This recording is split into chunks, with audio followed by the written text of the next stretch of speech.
I'm just going to say it straight up, it's almost 3 a.m., I'm sitting on my couch in the dark, my phone screen is the only light in the room, and I can't stop replaying the last few years of my life like I missed something obvious that everyone else somehow caught.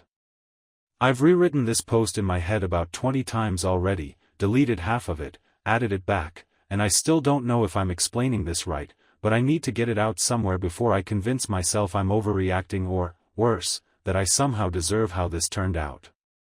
I'm a 33-year-old guy. My partner is 31. We've been together just over 5 years, lived together for 3.5, and until very recently I would have told anyone who asked that we were good.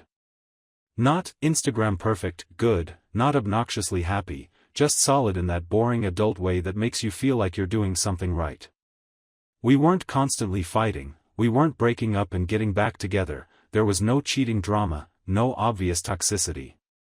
From the outside, we looked like a couple who had their shit together, and honestly, for a long time, that's how it felt from the inside too. We both worked full-time, paid rent on time, split groceries, argued about normal stuff like money priorities or whose turn it was to clean the bathroom. We had routines that felt safe. Coffee in the morning if our schedules lined up, texting memes during the day, watching dumb shows at night that we half paid attention to. We talked about the future in that low-pressure way where you don't announce plans, you just assume them. Moving to a better place eventually. Maybe a house one day. Maybe kids, maybe not, but definitely a life that extended beyond the present moment. That's why this whole thing has messed with my head so badly. Because there was no big obvious crack at first. No moment where I thought, yeah, this is going to blow up. I trusted her in that quiet, background way where trust isn't something you actively think about. It's just there. I didn't feel like I was taking a risk by believing her. It felt normal. Earned. Mutual. She wasn't secretive in the stereotypical way. She didn't hide her phone, didn't vanish for days, didn't act cold or distant. She was affectionate, supportive, checked in when I was stressed, remembered small things that mattered to me. When I had a bad week, she noticed. When something good happened, she celebrated it with me. If friends asked how we were doing, I said, good, without hesitation, and I meant it. I wasn't lying to save face. I genuinely believed it. Part of why I trusted her so deeply is because she talked a lot about honesty and communication. She was big on being real, on not hiding problems, on facing things head-on. She'd talk openly about her past mistakes, about times she screwed up, about things she was working on. That kind of self-awareness made me believe that if something serious was wrong, she'd tell me. I thought transparency was part of her character, not just something she said when it was convenient. Looking back now, that belief is probably the reason I ignored things that, in hindsight, weren't nothing. At the time they felt like stress, or personality quirks, or just life being messy. I didn't feel like I was overlooking glaring red flags. I felt like I was being patient, understanding, mature. Like I was doing what you're supposed to do when you love someone instead of immediately assuming the worst. That's the part one keep coming back to in my head, because people love to say, you should have known, once the truth is out, but living inside it doesn't feel like that at all. It feels gradual. It feels reasonable. It feels like choosing trust over paranoia every single day, until suddenly you realize trust was being used against you. I grew up in a pretty unstable environment, lots of chaos, lots of uncertainty, so I've always gravitated toward people who feel grounded. She felt grounded to me. She talked about stability, about wanting things to be normal and secure, and that mattered to me more than I probably realized at the time. I thought we were building something solid, something that didn't need constant monitoring or suspicion to survive. And now that's what hurts the most.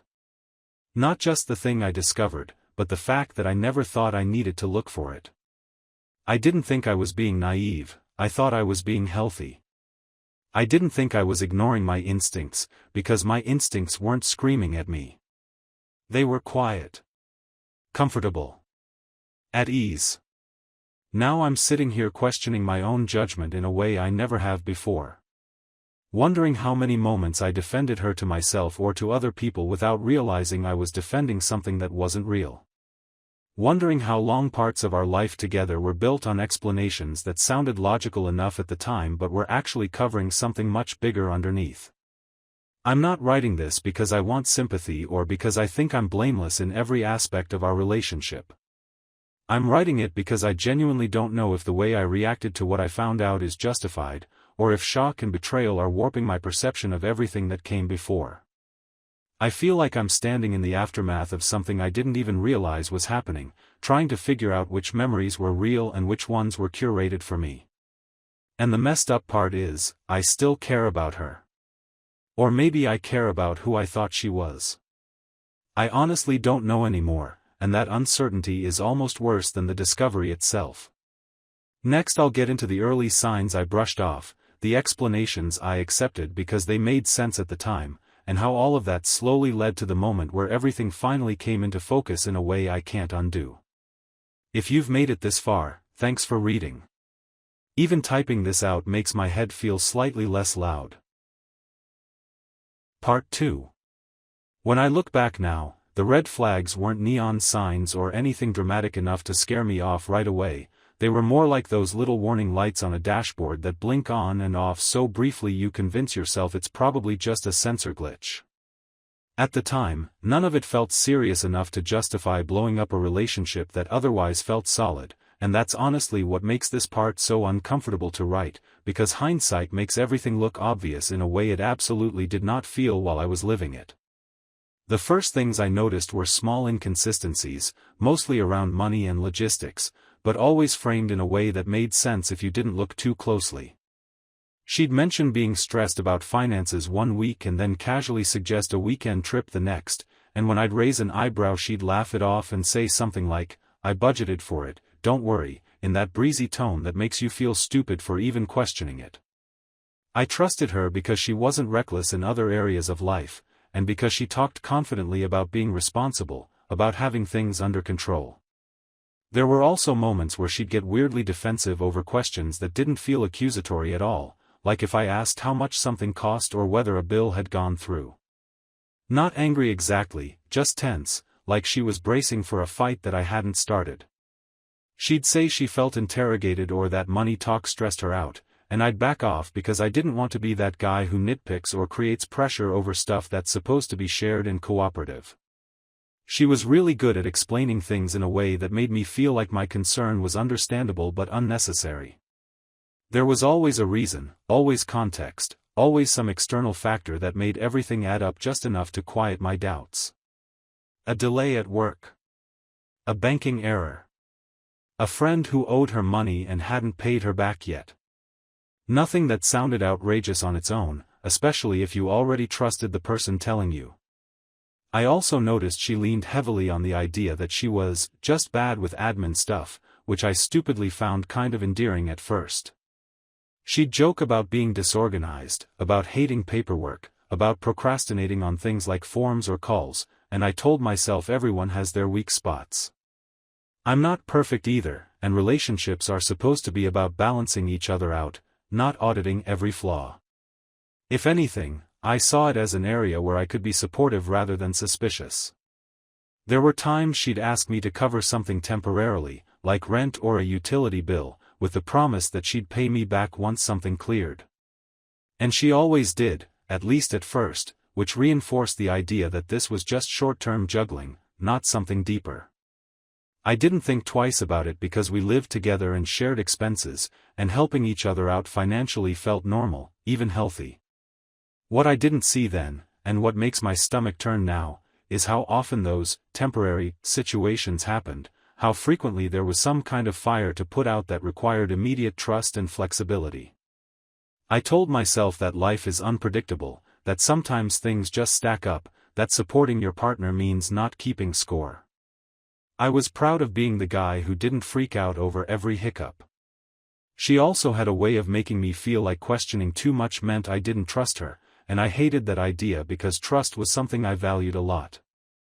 If I asked follow-up questions, she'd sometimes say things like, "Why do you assume the worst?" or, "It hurts that you think I'd lie to you," and I'd immediately feel guilty, like I'd crossed some invisible line.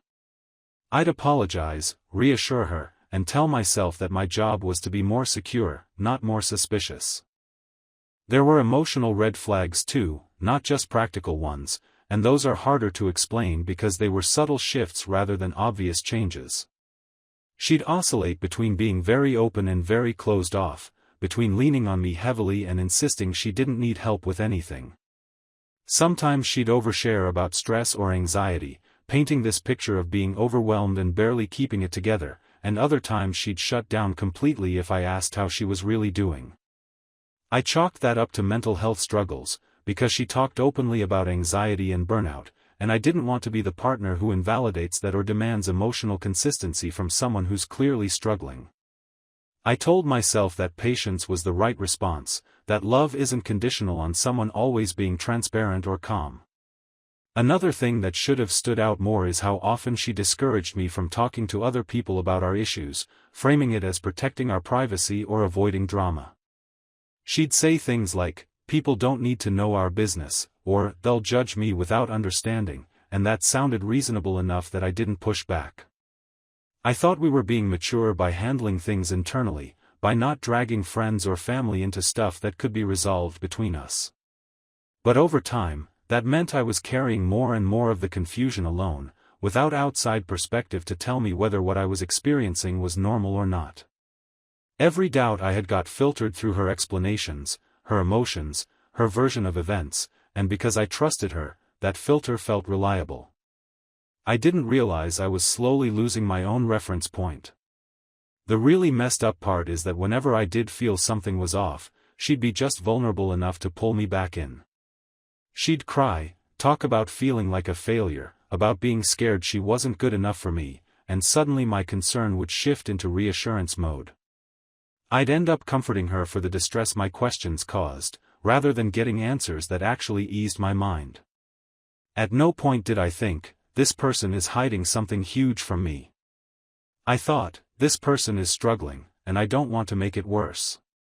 That distinction matters to me, because it's the difference between ignoring red flags and actively choosing compassion based on the information you have at the time. I trusted her because she never gave me one single moment that felt like undeniable proof of dishonesty. Everything was just ambiguous enough to live in that gray area where doubt feels like an overreaction. And I trusted myself, too, trusted that if something was truly wrong, I'd feel it in my gut in a way I couldn't ignore. The problem is that when deception is layered and slow and wrapped in vulnerability, your gut doesn't always scream.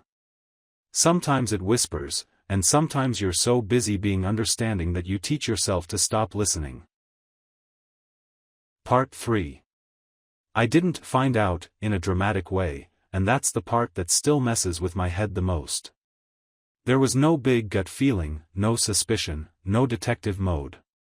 I wasn't checking her phone, I wasn't monitoring bank accounts, I wasn't even emotionally preparing for something to be wrong. I genuinely thought we were fine in that boring, adult way where nothing feels exciting but nothing feels dangerous either, and you kind of take comfort in that. It was a random Sunday afternoon, the kind where everything is quiet and slow and you feel almost proud of yourself for having your life together.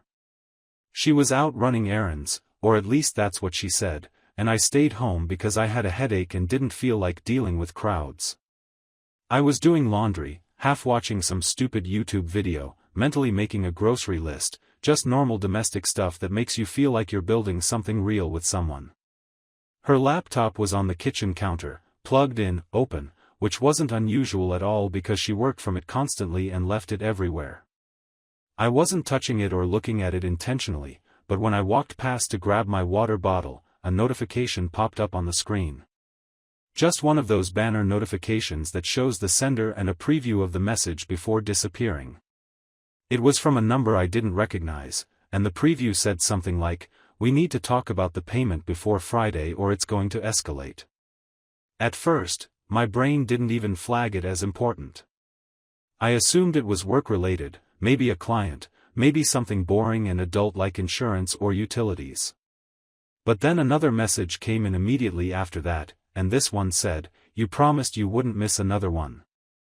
That's when my stomach did that weird drop thing, not full panic yet, just confusion mixed with this uncomfortable sense that I was missing context I should probably have. I stood there longer than I want to admit, staring at the screen, telling myself it wasn't my business, that couples don't need to know literally everything about each other's inboxes, that I was being dramatic. But my body kind of moved on its own, the way it does when something feels off even if your brain is trying to be chill about it. I sat down. I touched the trackpad. The screen unlocked because she never logged out at home. The message thread was already open. And I swear to God, the second I started reading, it felt like the floor shifted under me, like my brain was trying to protect me by slowing everything down while my eyes kept moving anyway. It wasn't one message. It was dozens. Pages of them. Long chains going back months, maybe longer. And it became very clear, very quickly, that this wasn't about work, or a one-time mistake, or something small she forgot to mention. This was debt. A lot of it. Multiple loans. Different lenders. Payment plans stacked on top of each other like some kind of financial Jenga tower that had no business still standing. There were messages about overdue balances, about extensions that had already been used up, about consequences if payments weren't made by specific dates. Some of the numbers made my chest tighten because I couldn't even mentally process them at first, and when I did, I had to reread them just to make sure I wasn't misunderstanding. I scrolled, slower now, heart pounding, trying to piece together what I was actually looking at, and that's when I realized this wasn't just bad luck or medical bills or a temporary rough patch. This was a pattern. A system. There were references to other accounts, other obligations, other promises she'd clearly made and then broken. I kept scrolling and found emails. Gambling platforms. Multiple ones. Not just one site, not just one experiment, but accounts that had been active for years, with transaction histories that made me feel physically ill the more I looked at them. Deposits followed by withdrawals followed by deposits again, sometimes multiple times in a single day, amounts that lined up disturbingly well with times she'd told me she was short this month or waiting for something to clear. I started recognizing dates. Trips we took. Weekends she'd been weirdly anxious for no clear reason. Nights she said she couldn't sleep and paced the apartment while I told myself she was just stressed. There were emails from her parents too, which somehow made it worse. Not angry emails. Not confrontational ones.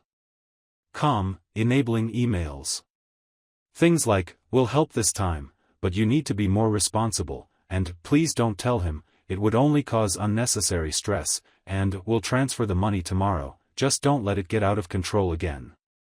Again. That word just echoed in my head while I sat there in our kitchen, surrounded by clean laundry and half-finished coffee, realizing that this wasn't new and it wasn't accidental and it wasn't something she just hadn't gotten around to telling me. This was something she had actively kept from me, with help, while we talked about saving for the future and planning trips and maybe buying a place together someday. I remember standing up too fast and feeling dizzy, like my body was finally catching up to what my brain had just absorbed. I had to sit back down because my hands were shaking so badly I couldn't even scroll anymore. I wasn't crying yet. I was numb in this really specific way where your emotions feel like they're buffering, like your system needs time to load the appropriate reaction. I checked the time. She was still out. Probably doing whatever she told me she was doing. Probably completely unaware that the version of her I had in my head was actively falling apart.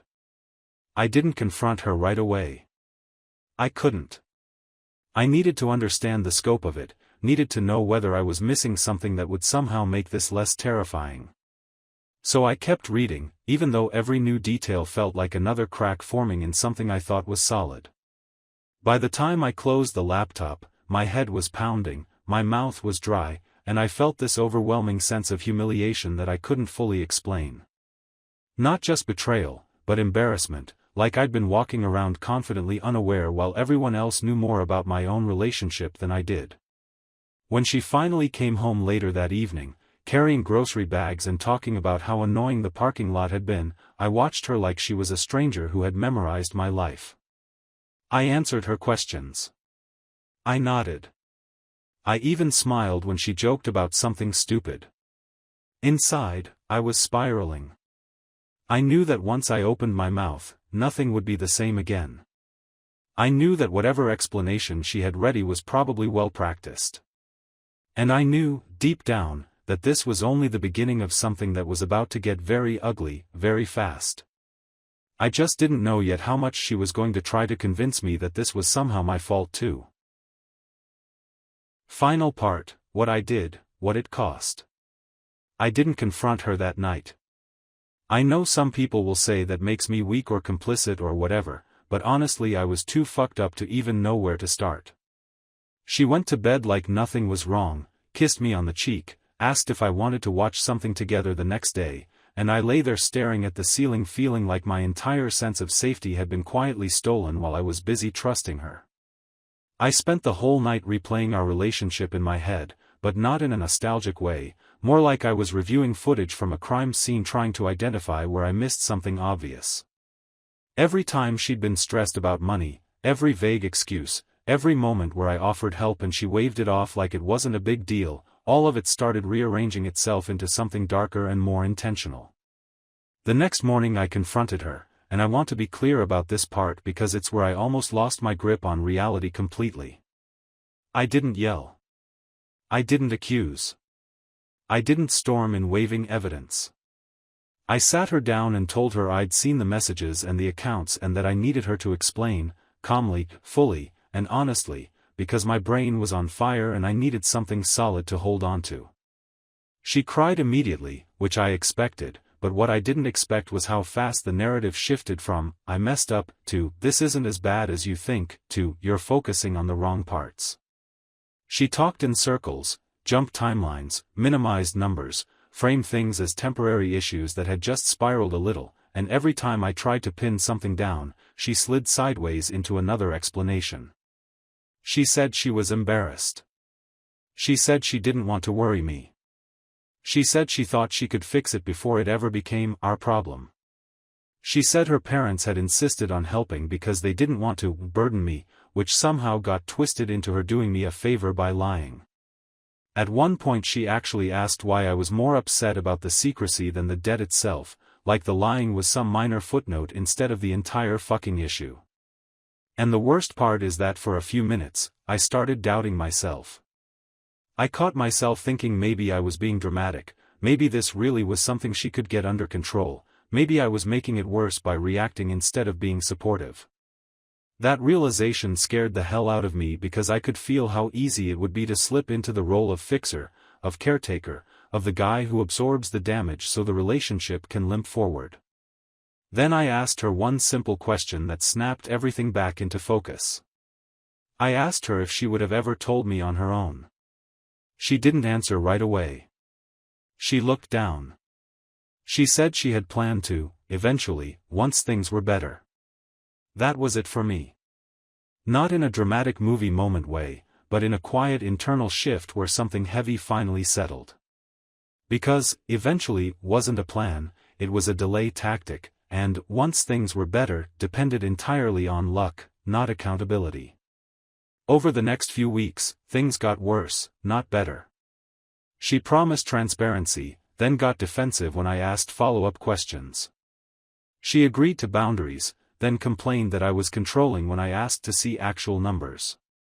She went to her parents for reassurance every time I held firm, and suddenly I was framed as unsupportive, judgmental, cold, like expecting honesty was some unreasonable demand. I became hypervigilant without realizing it at first. I checked the mail obsessively. I flinched every time her phone buzzed. I started losing sleep, running worst-case scenarios in my head, calculating how much of this mess could eventually land on me if I stayed. I didn't feel like a partner anymore, I felt like a risk manager for someone who resented being managed. The breaking point wasn't another discovery or a new lie, it was a moment of clarity that hit me while I was sitting alone in my car after work. I realized I was more anxious being with her than I was imagining life without her, and that scared me because it meant the relationship had stopped being a source of stability and started being a threat to my future. So I told her I was done. Not angrily, not impulsively, just firmly. I told her I loved her, but I couldn't build a life on half-truths and deferred responsibility. I told her she needed help, real help, and that I hoped she got it, but I wasn't going to sacrifice my sense of safety to be collateral damage in her recovery story. She accused me of abandoning her when things got hard. She said I was proving her fears right. She said if I really loved her I would stay and help her fix it. That one hurt the most, because part of me wanted to believe it, wanted to stay, wanted to be the guy who didn't walk away. But love without honesty isn't love, it's management, and I refuse to spend the rest of my life supervising someone who learned how to hide instead of how to heal. It's been months now. I'm calmer. Still angry sometimes, still sad, but no longer constantly on edge. I trust my instincts again, which feels like getting a limb back after thinking it was gone forever. I've learned that secrecy is not privacy, that silence is not protection, and that being understanding doesn't mean accepting anything just to keep the peace. So here I am, typing this out because I know how Reddit works and I know someone will have an opinion, and honestly I need the external perspective. Did I overreact by walking away from someone I loved because of something she said she was trying to fix, or was I right to leave when I realized the real problem wasn't the debt or the gambling, but the fact that she built an entire hidden life and expected me to live on top of it without ever knowing? AITA for choosing myself instead of staying and hoping honesty would eventually show up.